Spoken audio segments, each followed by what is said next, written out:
ನಾಡಿನ ಅನೇಕ ಸಂತರು, ಪೀಠಾಧಿಪತಿಗಳು, ಮಠಾಧಿಪತಿಗಳು, ಅನೇಕ ಸಹೃದಯರ ಅಪೇಕ್ಷೆಯಂತೆ ಗೋವುಗಳ ಹಿತಕ್ಕೋಸ್ಕರ, ನಾಡಿನ ಕ್ಷೇಮಕ್ಕೋಸ್ಕರ, ಅರಾಜಕತೆಯ ದೂರಕ್ಕೋಸ್ಕರ ವಿಷ್ಣು ಸಹಸ್ರನಾಮ ಪಾರಾಯಣ, ಶಿವಪಂಚಾಕ್ಷರ ಮಂತ್ರ ಜಪ ಹಾಗೂ ವಿಷ್ಣು ಸಹಸ್ರನಾಮ ಯಜ್ಞ ಮಾಡಬೇಕು ಅಂತ ಹೇಳಿಕೊಂಡು ಎಲ್ಲರ ಅಪೇಕ್ಷೆಯಂತೆ ನಾವು ವಿಷಯವನ್ನು ಮಂಡಿಸಿದಾಗ ಅನೇಕರು ಇದಕ್ಕೆ ಕೈ ಜೋಡಿಸಿದ್ದಾರೆ.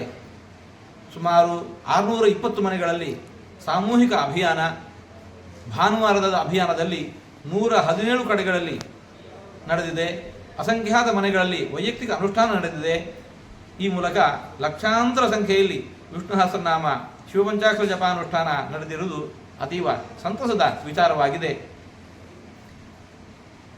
ಕರೆಗೊಟ್ಟಿರುವಂತೆ 23ನೇ ತಾರೀಕಿನಂದು ಪ್ರಾರಂಭಗೊಂಡು 29ನೇ ತಾರೀಕಿನ ತನಕ ಇದು ವಿಶೇಷವಾಗಿ ನಡೆಯಬೇಕು ಹಾಗೂ ಯಜ್ಞ ಮಾಡಬೇಕು ಅಂತಂದಾಗ ಈ ದಿವಸ ಇವತ್ತು ಸಮಾಪ್ತಿಯಾಗಿದೆ. ಅನೇಕ ಕಡೆ ಸುಮಾರು 27 ಕಡೆಗಳಲ್ಲಿ ವಿಷ್ಣು ಸಹಸ್ರನಾಮ ಹೋಮ, ಶಿವಪಂಚಾಕ್ಷರ ಮಂತ್ರ ಹವನ ನಡೆದಿರುತ್ತದೆ.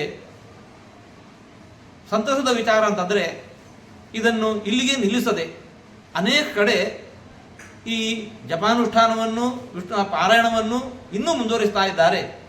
ಮುಂದಿನ ದಿವಸಗಳಲ್ಲಿ ಅನೇಕ ಕಡೆ ಈ ವಿಷ್ಣು ಸಹಸ್ರನಾಮ ಯಜ್ಞ ಅದು ನಡೆಯಲಿಕ್ಕಿದೆ.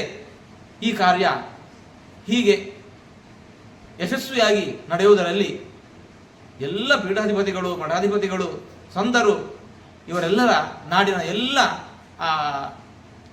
ಆಸ್ತಿಕ ಮಹಾಶಯರ ಸಹಕಾರ ಕಾರಣವಾಗಿದೆ. ಈ ಅನುಷ್ಠಾನದ ಫಲವಾಗಿ ಗೋ ಸಂತತಿಗೆಲ್ಲ ಒಳಿತಾಗಲಿ. ನಾಡಿನ ಎಲ್ಲರಿಗೂ ಕೂಡ ಯಾರು ಹಿಂಸಾಚಾರಕ್ಕಿಳಿದಿದ್ದಾರೋ ಅವರ ಮನಸ್ಸಿಂದ ಹಿಂಸೆಗಳೆಲ್ಲ, ಹಿಂಸಾ ಪ್ರವೃತ್ತಿ ದೂರಾಗಿ ಸಮಾಜದಲ್ಲಿ ಎಲ್ಲರಿಗೂ ಕೂಡ ವಿಶೇಷವಾಗಿ ಗೋ ಸಂತತಿಗೆ ಒಳಿತಾಗಲಿ ಅಂತ ನಾವು ದೇವರಲ್ಲಿ ಪ್ರಾರ್ಥಿಸ್ತಾ ಇದ್ದೇವೆ.